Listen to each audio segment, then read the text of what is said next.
पता चला, हम तो अपने बीबी के लोग के डॉक्टर विद्याभूषण के यहाँ थे। जैसे हम आए और बाथरूम में इनकी अब नहाने जा रहे थे, उसी समय घंटी आया, लड़का जो हॉस्पिटल लेके आ रहा था फ़ोन किया कि चाचा आपके घर का बगल का गोल्डन का एक्सीडेंट हुआ है, थोड़ा उसके घर वाले लोग खबर कर दीजिए। भाई मेरा घर का पड़ोसी है, हम उसको खबर किए, उसके परिवार के लोगों को अपना गाड़ी से लेकर हॉस्पिटल गए। मेरा बेटा क्या दोषी है, हम क्या दोषी है, मेरा 80 साल का बाप क्या दोषी है। मैंने उससे पूछिएगा, उसका बीबी से पूछिएगा, ये तो जो किया है केसवा ना, ये तो दूध पी रहा था उस समय, जिस समय उसका बाप को हड्डी गल गया था ना, तो कोई पूछने वाला नहीं था। अगर असल होगा ना तो बताएगा कि हम उसको अपने गाड़ी में लाद करके और मैंने ट्रीटमेंट करवाया अपना पैसा लगा करके। मैं उसके साथ क्या किया हूँ, मेरे साथ कौन सा जमीनी विवाद है जो कि दिखा रहा है चैनल वाला, कौन सा विवाद है। उससे पेपर मांगिए कि मेरा कौन जमीन से, हमसे जमीन से संबंधित है। से हमको न्याय की मांग है और हमें उम्मीद भी है कि अगर दोषी हैं तो कठोर से कठोर सजा दिया जाए। अगर निर्दोष हैं, उनके कलम में निर्दोष हम पाए जाते हैं, तो जो हम पर किया है उसको कठोर से कठोर सजा दी। मुन्ना चौधरी जी, आप पे जो कल मर्डर हुआ था सिवान में, उसको लेकर पुलिस ने आपको हिरासत में लिया था, क्या कुछ मामला है? मामला क्या है, मामला यही है कि मैंने उसको उपकार किया, उस लड़का का एक्सीडेंट हुआ और हमको सूचना मिली कि एक्सीडेंट हुआ है। मैंने उसके घर वाले उन लोगों को लेके हॉस्पिटल गया और हॉस्पिटल जाने के बाद में दवा का दुकानदार को हमने बोला कि मेरे मोहल्ला का लड़का का एक बढ़िया लड़का है, उसको एक्सीडेंट हुआ है। एक्सीडेंट का सूचना मिला हमको, लड़का लोग वहाँ से दिया कि आपके घर का बगल का गोल्डन कुमार लड़का है। मैंने उसके घर परिवार के लोगों को सूचना दिया और सूचना देने के बाद में मैंने उस परिवार के लोगों को लेके हॉस्पिटल तक गया और उसके बाद में वहाँ जाने के बाद पता चला कि गोली लगा हुआ है।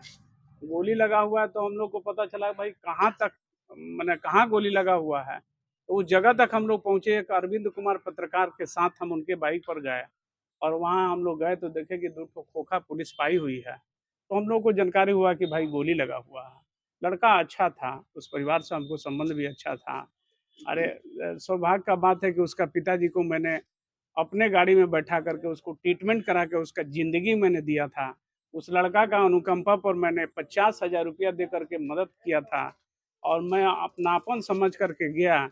मैं सभी लोगों से अपील करूँगा कि इस तरह का अगर किसी को घटना घटे तो वहाँ थूक दे और थूक करके आगे बढ़ जाए। चूँकि कारण ये है कि यही जो सज़ाएँ हम काट रहे हैं और मेरे ऊपर, मेरे बेटा के ऊपर, मेरा 80 साल का पिता के ऊपर, जो कि मेरा बेटा नौकरी करता है गुड़गाँव में, उसके ऊपर भी एफआईआर नेम्ड किया गया है साजिश के तहत।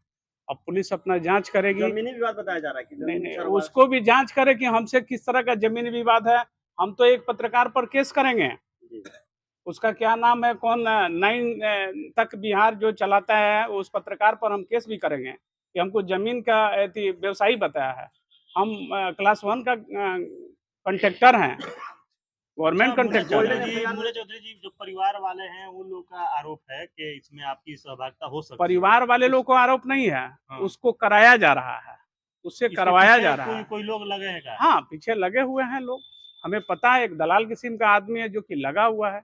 भगवान माफ नहीं करेंगे, पहले से कोई हम बात तो था कष्ट उसके करने साथ? कुछ नहीं, हमसे कुछ नहीं। अगर होता, अगर हम गोली चलाते या बंदूक चलाते, हम 57 साल का आदमी गोली और बंदूक चलाने वाले इस व्यक्ति जमीन लगते का हैं। बार जिक्र किया था कि 4 कट्ठा जमीन था जिसमें अब कोई अपना मुंह को खूंटा में लाकर चीरे तो उसको हम रोकेंगे जी? उसको पुलिस जांच करेगी ना कि भाई कौन जमीन का विवाद है, कहाँ का विवाद है, कैसा विवाद है। हम तो बार बार पब्लिक से, सिवान के पब्लिक से अपील करेंगे कि इस तरह का घटना हो तो इस तरह का कदम आप लोग ना उठाएं, जो कि हम सजा भोग रहे हैं, इस तरह का आप भोगिएगा। मेरा क्या कसूर, मेरा क्या गलती? मैंने उस लड़का के लिए दवा, बीरो, ट्रीटमेंट सबके लिए हमने प्रयास किया और किसी के कहने पर गुमराह होकर के हम पर एफआईआर। और मेरा पिताजी 80 साल के हैं जो कि जमशेदपुर में बसते हैं, जमशेदपुर हैं और गुड़गांव में हैं। अभी कल से जो न्यूज चल रहा है उसमें दिखाया जा रहा है कि जो गोल्डन कुमार की जो अरे मर्डर कुछ हुआ है, दलाल उसके न्यूज पीछे वाले आप ही हैं का जो हाथ कि है। चला रहे हैं। उसके पीछे जो मुन्ना चौधरी का दलाल हाथ है। न्यूज वाला है, जो घुसखोर है, दलाल है, वही चला रहा है, वही चला रहा है। आपका मांग होगा? पुलिस कप्तान से हमको न्याय की मांग है और हमें उम्मीद भी है कि अगर दोषी हैं तो कठोर से कठोर सजा दिया जाए। अगर निर्दोष हैं, उनके कलम में निर्दोष हम पाए जाते हैं, तो जो हम पर किया है उसको कठोर से कठोर सजा दिया जाए। उनको भगवान भला करेंगे। अगर मेरे साथ जिस तरह का अन्याय हुआ है, उस तरह का बर्दाश्त से बाहर का अन्याय है। आखिर वो कौन लोग हैं जो आपके पीछे इस अरे तरह का भाई, साजिश दलाल रच रहे हैं? किस्म का आदमी है ना, मेरे बगलगीर का, राजनीति से प्रेरित होकर के और मुझे फंसाया गया। मेरा बेटा क्या दोषी है? हम क्या दोषी है? मेरा 80 साल का बाप क्या दोषी है? मैंने उससे पूछिएगा, उसका बीबी से पूछिएगा, ये तो जो किया है केसवा ना, ये तो दूध पी रहा था उस समय। जिस समय उसका बाप को हड्डी गल गया था ना, तो कोई पूछने वाला नहीं था। अगर असल होगा ना, तो बताएगा कि हम उसको अपने गाड़ी में लाद करके और मैंने ट्रीटमेंट करवाया अपना पैसा लगा करके। मैं उसके साथ क्या किया हूँ? मेरे साथ कौन सा जमीनी विवाद है जो कि दिखा रहा है चैनल वाला? कौन सा विवाद है? उससे पेपर मांगिए कि मेरा कौन जमीन से, हमसे जमीन से संबंधित है। ये तो बनाया जा रहा है, बना करके हमको घसीटा जा रहा है। इसको ऊपर वाला माफ नहीं गोल्डन कुमार करेंगे। का जब शव अच्छा पहुंचा लड़का था। सिवान सदर अस्पताल, सब वहाँ भी मौजूद थे। अरे वहां तो सर हम मौजूद थे।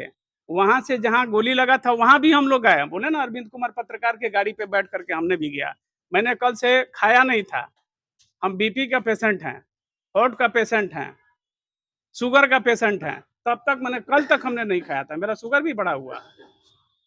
अब तो प्रशासन के शिकंजे में आप आ चुके हैं, क्या कुछ अपील रहेगा सिवान प्रशासन मुझे से आपका? कोई अपील कुछ नहीं है। जो प्रशासन करेगी, न्याय करेगी और भगवान न्याय करेंगे।